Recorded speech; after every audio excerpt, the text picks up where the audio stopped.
Hello and good afternoon. My name's Carly. Big letters there. I am an autism advocate and autistic myself, bit of a spoiler. I've been talking about autism in women and girls, which seems like all of my life, but mainly from around about 2008. I should warn you, I'm a bit excited today. I'm often the optimist, but my youngest daughter's home educated, and thankfully, with the support of Autism Barks in particular, I've been able to take her to all of my talks with me, which is great, except I can't tell all the rude jokes. Today I can. Good one. Also, my mum works in early years in Bracknell Council. Anyone from Bracknell here? Hello. I've got my mum babysitting, so I can tell all the jokes about her as well. Genius. So, yeah, I should probably move on to my slides.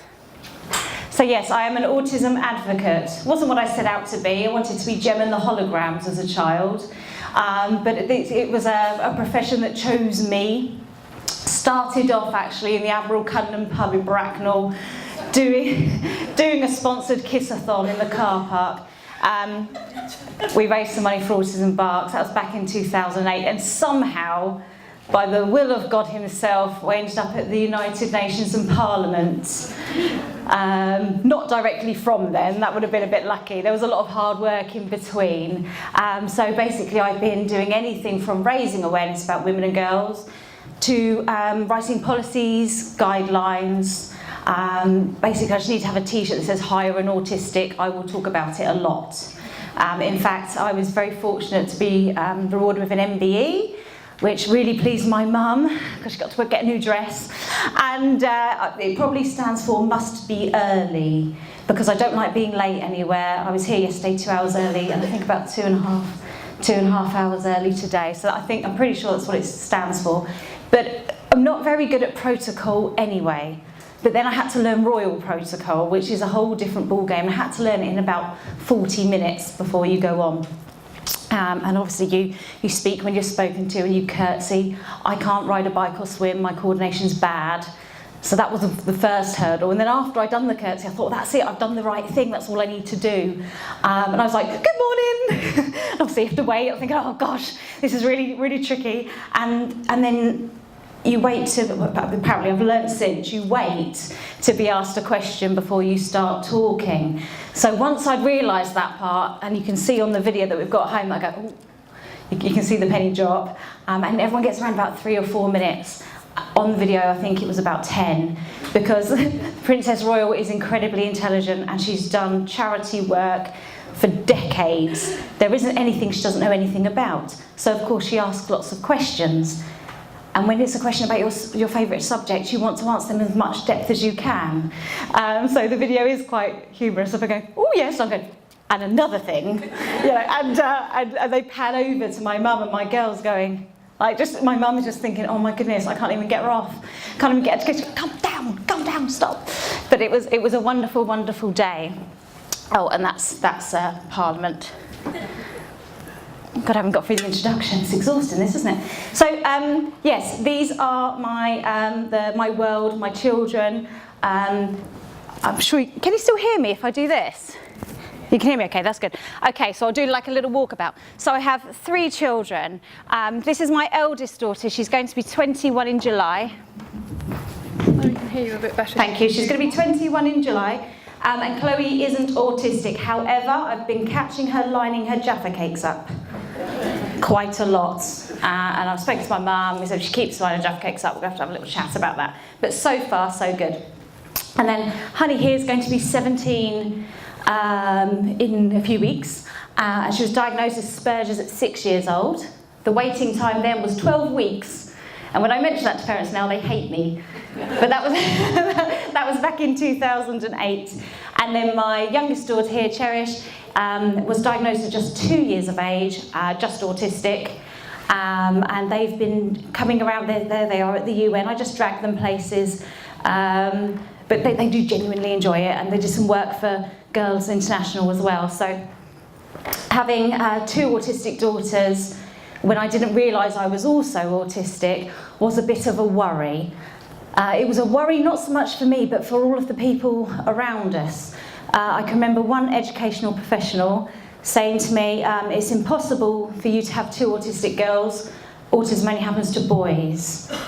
Why have you got 2? So I started going online and Googling absolutely everything I could find about autism, women and girls. This is back in 2008 and there wasn't that much.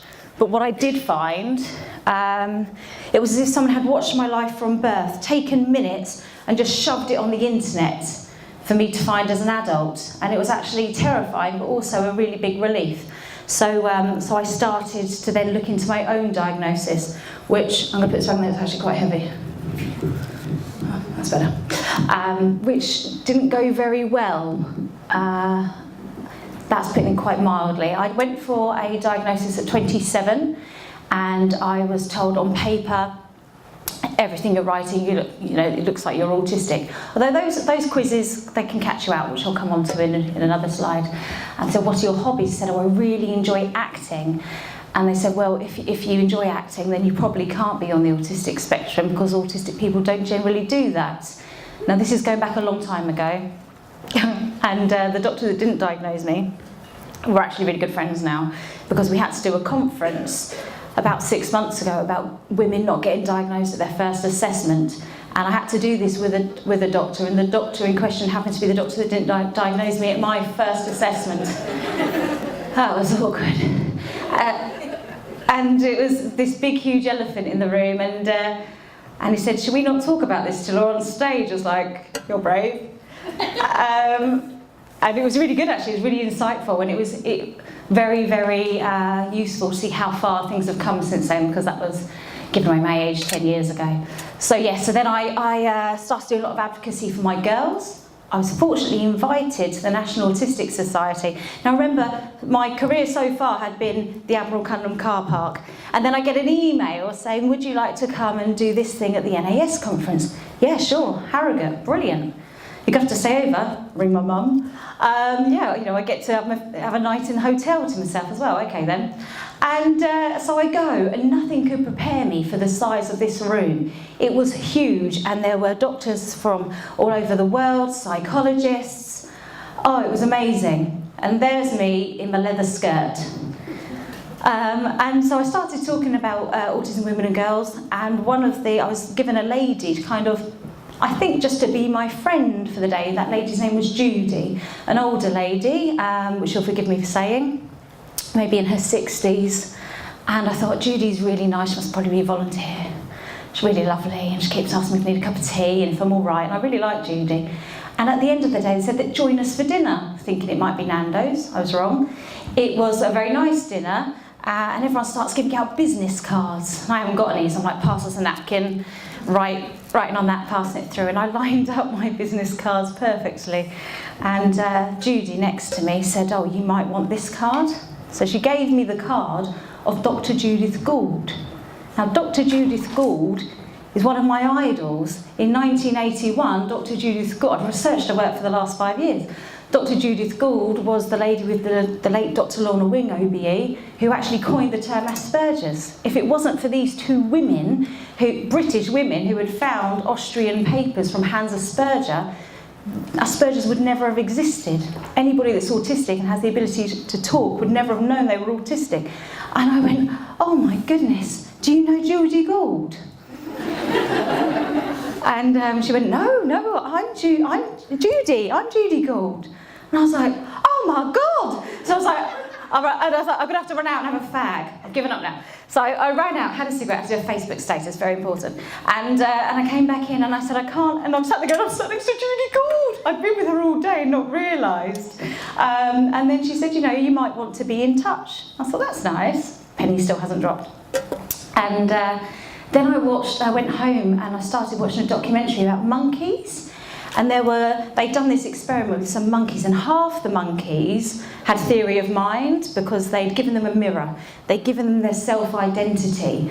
And because these monkeys had seen a reflection of themselves in their society, they built up a self-identity and were able to trick the other monkeys. They developed this theory of mind because they knew who they were and what their identity literally looked like. the monkeys that didn't have the mirror and the identity reflected back at them were unable to kind of hide and store food from the other monkeys. I was like, wow. And then I sat there and realised that half that tribe of monkeys were cleverer than me. And I thought, oh dear, I'm going to have to write to Judy. So, so I wrote to Judy and went, dear Dr. Gold, so I've got to call her Dr. Gold now, so I'm into rules. Dear Dr. Gold, it's Carly. I've been watching a documentary about monkeys. I think these monkeys can do some things that I can't. Can I come and see you? I think I need a diagnosis. Then I get a letter back. Dear Carly, I also watched that documentary on monkeys. When are you coming in? And I still got that correspondence to this day. So I did get a diagnosis in the end. I filmed it, if you've got your note pen there. I filmed it for a film called Epidemic of Knowledge, which is on Amazon and on Real House. I decided to make a film. It was taken very seriously. There were lots of meetings around it. I used a fake name in it because I was too frightened. At that time I was a bit younger and my children were a bit younger, and to be an autistic mum and to come out and say, you know, I'm also autistic was really scary. So I didn't want anyone to know, and obviously that's a bit different now. But yeah, so I said to my mother, I said, right, I'm going to make a film.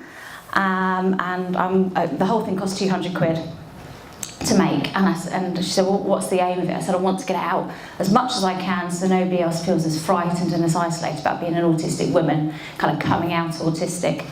And I said, I'm going to get it into Cannes. And she was like, all right then, love. She went, have you seen Mr. Bean's Holiday? I said, yes, I have. And anyway, it got into Cannes, and it got into the United Nations in India, for their We Care Film Festival, won 2 or 3 awards in America, and Rome, and it did really well. So it's only 13 minutes long, but it's online if you want to see that. So why does a diagnosis matter? Some more serious stuff. Diagnosis does matter because you need access to support. If you don't understand yourself and you don't understand any vulnerabilities you might have, it's hard to support yourself, it's hard to find your tribe. As many people in the room that have had an autism diagnosis will know, you don't go out of the room and then suddenly it's, well, your consultant will see you every 6 months because we're not ill. It's very different to being told that perhaps you're diabetic or something else where you need medication. We don't, unless we have other mental health conditions as well, but autism itself isn't a mental health condition, although autistic people do tend to have some mental health conditions added on. So it's not as if there's regular meetups with a medical professional. So we find our support, a lot of people online, a lot of people through local charities like Autism Barks, and find other people like us. But until you've got that, you do feel that you're living in a bit of no man's land.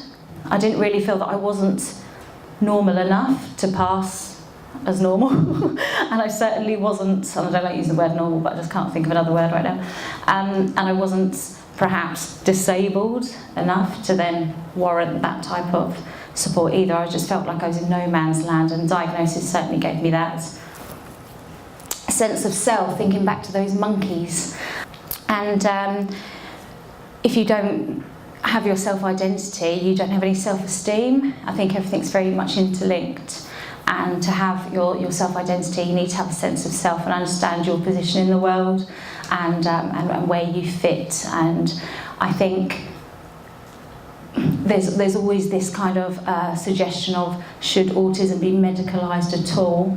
But I think even if one day, 50 years from now, it's not medicalised and there is no diagnosis, there definitely needs to be identification, because you need to know. I actually think it's a human right to know.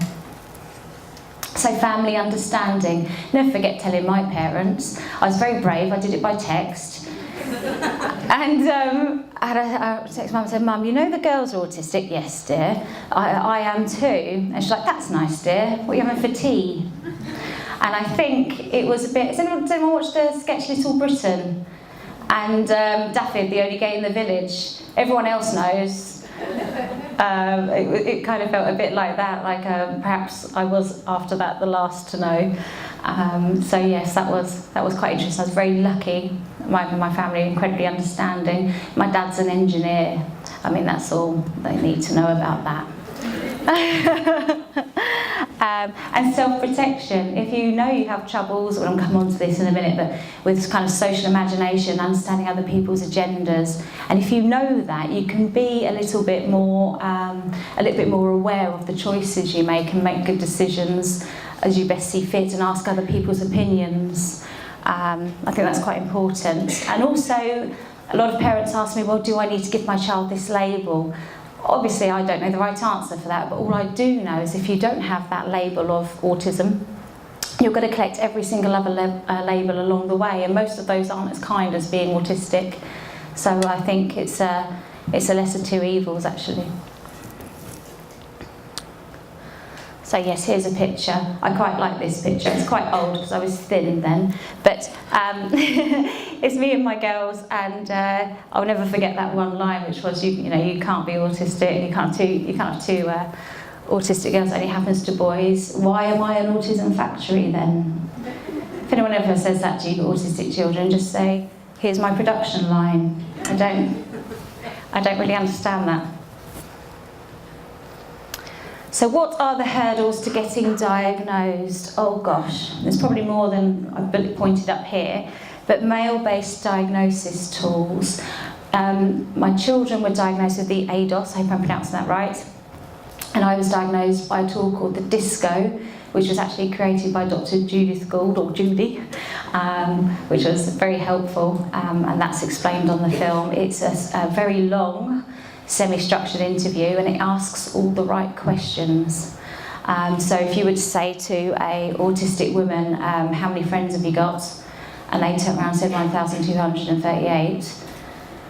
They may well be talking about Instagram, they may well be talking about Facebook. The right question to ask after that would be, the last time you were unwell, who came to visit you?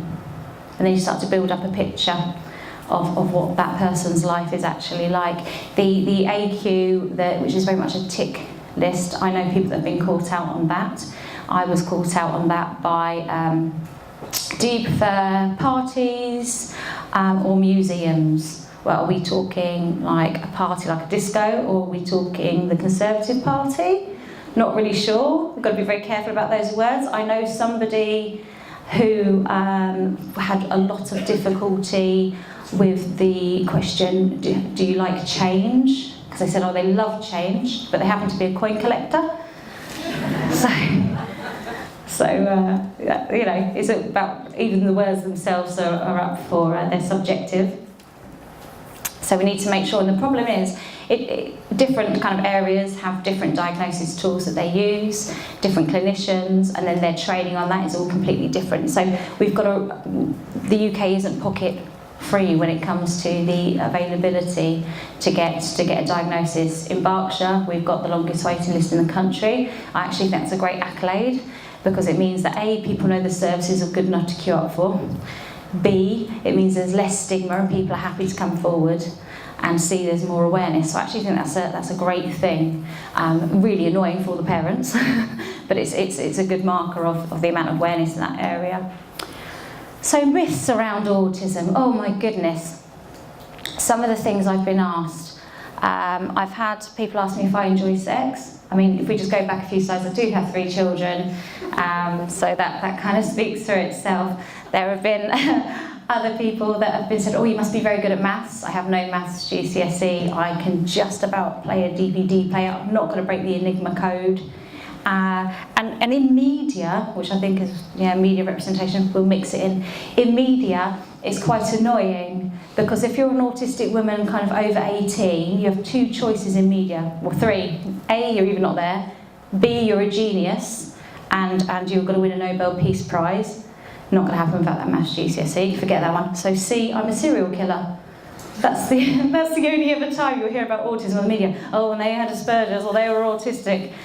So we need better media representation, because what if, as humans, we are just like those monkeys, and without that reflection of ourselves in our society, we don't know who we are and we don't know where we fit. It's really important. But we're working on that, aren't we, Jane? So false and outdated statistics. We hear all these statistics in the air. I don't even know which one's correct anymore. It used to be that out of every 10 diagnosis, one of those would be a girl. Then it was out of every 4, then 1 be a girl, then 2, and some Some clinicians are now saying it's equal, but whatever statistics are ever given to you in whatever your profession or caring responsibilities are, a good reply to that is, well, actually, I disagree. I just think that statistic shows the amount of girls that were left behind without support and are probably going to come through the system later, loaded with tons of mental health and vulnerabilities that have happened to them along the way. So that's a big problem. Women's health being taken less seriously. Did you know every single medication or test or any research, medical research, has only been tested on male mice? Because, yeah, women, we're not, funnily enough, we're not controllable enough. We're not a scientific control because of hormones and menstrual cycles. So every research that's done on animals is actually done with a male animal as opposed to a female one. So any medical intervention you've ever had hasn't been tested for you if you're a woman. It's good to know. So it's no surprise that our psychological assessments need to catch up as well. And money, unless you have an awful lot of money, which I certainly don't as a single parent, a massive mortgage, you have to pay for a diagnosis to suit you if your local area doesn't do one, and that's about £1,500. Autism being genetic, if there are 2, 3, 4, 5 of you in the family requiring that, it's a lot of money. So it's an absolute privilege to get a diagnosis. It's why many people aren't. A few years ago, a chap in Australia reversed the statistics, and he worked, I think it's about 2015 time, and he worked out then, if we reverse the statistics of boys versus girls and diagnosis, there's 26 million women worldwide walk around autistic and they don't know. So that's interesting. But you don't look autistic. I get that one all the time. I don't know how to make myself look more autistic. I flap when I'm excited. I don't know what else to do. But yes, here are lots of other autistic women that people might say, you know, well, you don't look it. It's not one of those things that you can see when you first meet someone. It takes a while to get to know someone, I think, to see it. But yeah, there's lots here. Anne Hegarty, Robin Stewart. I'm worried about getting Kate Fox. I'm worried about getting names wrong, so I'm not going to read them all out. But yes, this was from last year. The National Autistic Society did this. So the consequence of getting diagnosed, people might think, well, why bother? Why go for the diagnosis? You've got through life this far, but people don't see all the bumps and scrapes on the way. They don't see all the vulnerabilities. You can end up with a missed diagnosis or a misdiagnosis. So missed, either you have never been diagnosed with anything at all, or a misdiagnosis where they might say, oh, well, actually, I think you've got a social anxiety disorder, here's shed loads of medication. Oh, you might be bipolar, here's some more medication. Oh, actually, looks like you've got a borderline personality disorder. Now, all of these things, not only is it really dangerous for us to be given medication for things that we don't need, it's also help a lot of women in court situations. So it might be that they're in their 40s and they're getting divorced, and you then get into this horrible situation where there's child custody battles and ex-spouse pulls up everything, every psychological assessment since the 80s. And they're like, oh, well, wait a minute, on here it says you've got borderline personality disorder, it says you've got this, it says it's got that, and the autism diagnosis maybe hasn't come later in life. And that has real implications for a woman when she's older, trying to make sure that she's, you know, getting divorce and child arrangements sorted. It's really, really scary. So that's why it matters as well. So yeah, oh gosh, healthcare understandings, pain being the biggest one. If somebody was to pluck my eyebrows, I have them waxed. If someone was to pluck them, I probably would weep.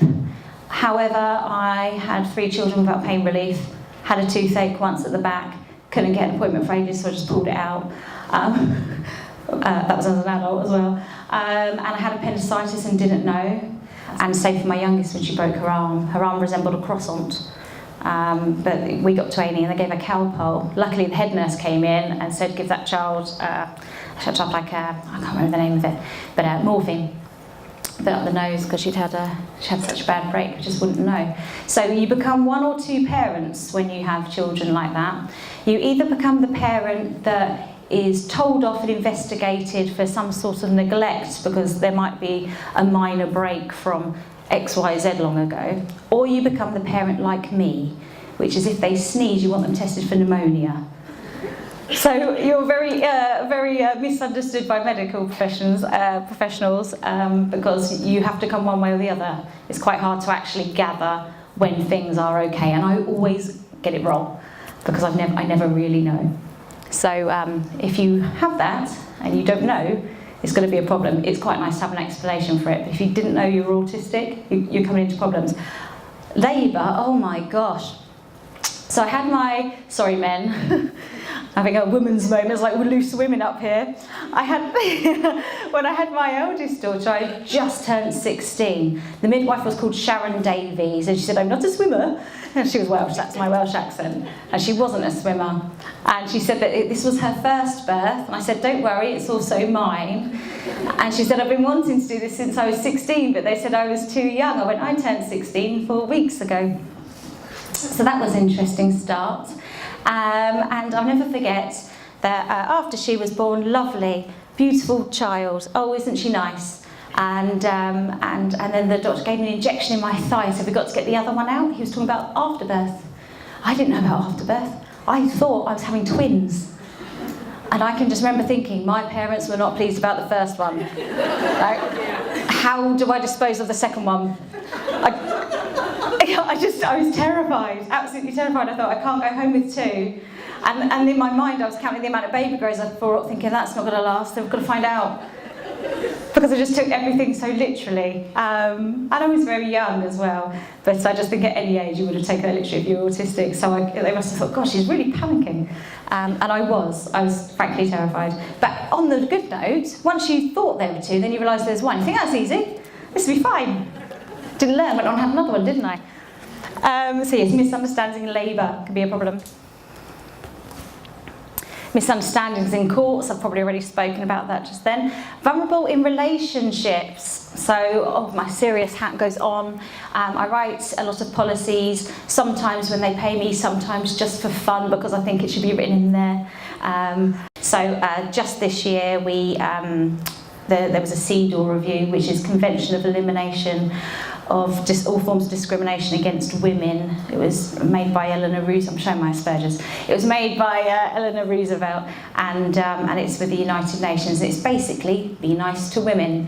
So I've gone to the United Nations about 4 times now. But on this case, it was very much about what it was. The UK came under review. And I'm a big fan of our government because I work for them. And also, if I didn't, I would be. I'm not being biased. But we had to send a review in about all the good things and the not so great things. And one of the problems we've got is that we're very, very fortunate that we've got something called coercive, what they call the Cinderella law, the coercive control. So if you're in a relationship whereby the partner is maybe controlling you financially or emotionally, it's taken just as seriously as domestic violence, which is mental or physical. It's taken very, very seriously. And there's a clause in it, unfortunately, this brilliant law, there's a clause which says if your partner is your carer, then they can't be done for it. Which I understand we have to, as a carer myself, we have to protect our carers. However, that really leaves autistic women very, very, very, very vulnerable, because it's essentially saying, well, I'll just say I helped care for you, therefore, that they can treat you how you like. So if somebody is autistic, they need to be made aware that whoever cares for them really shouldn't be a loved one or someone they're in an intimate relationship with. And unfortunately, 91% of autistic women, when I did an informal survey back in 2015, said they'd experienced some form of abuse prior to diagnosis. The good news is 73% of those after diagnosis had felt that they could report abuse timely or didn't experience abuse at all. So that's how we're 73% safer after diagnosis and support. And misunderstandings in motherhood. One of the women that I helped in a family law situation, she only saw her child at the weekends anyway, but that was going to be made even less. And they did a psychological evaluation on her and said, we sent you to this parenting course, what was the best thing that you got out of it? And she said, actually, I met someone just like me, and we're going to go out for a drink on Friday. And because they'd asked her what's the best thing that she'd got out of it, not what they should have asked was, so you've been on this parenting course, what's the best strategy you've learned to help you with your parenting? So on the evaluation form at the end, it said has no concept of her child's needs above her own. But they asked her the wrong question. They needed to ask her a different question. It's really sticky and really horrible. And if someone is trying to trip you up, it's very easily done. So the courts need to know if they've got an autistic woman in that room. Oh, am I talking too much? There's price. Okay, I'll be really quick. Sometimes when you try and get a diagnosis, if you're in looking after a child that's in foster care or adopted, and you'll get them for their diagnosis, they will say, it's just trauma, it's just attachment. But we already know 91% have had some sort of trauma, so there's another reason why lots of people don't get diagnosed. Going quicker, again. Schools sometimes don't believe you. Self-explanatory. There's a different type of imagination that you get tested for. Traditional imagination is, I'm not going to look at Jane. Traditional imagination is writing scripts, writing poetry. Social imagination is understanding consequences. It's different. Doctors still sometimes get it confused. Okay, I'm almost done. So eye contact, good tips for eye contact, leave on a high. If you are partially sighted like me, just take your glasses off. I can't see anyone now, let alone their eyes. You can look at them in the eyebrows, you can look at them in the nose. Here's my website, thank you, and sorry, Jane.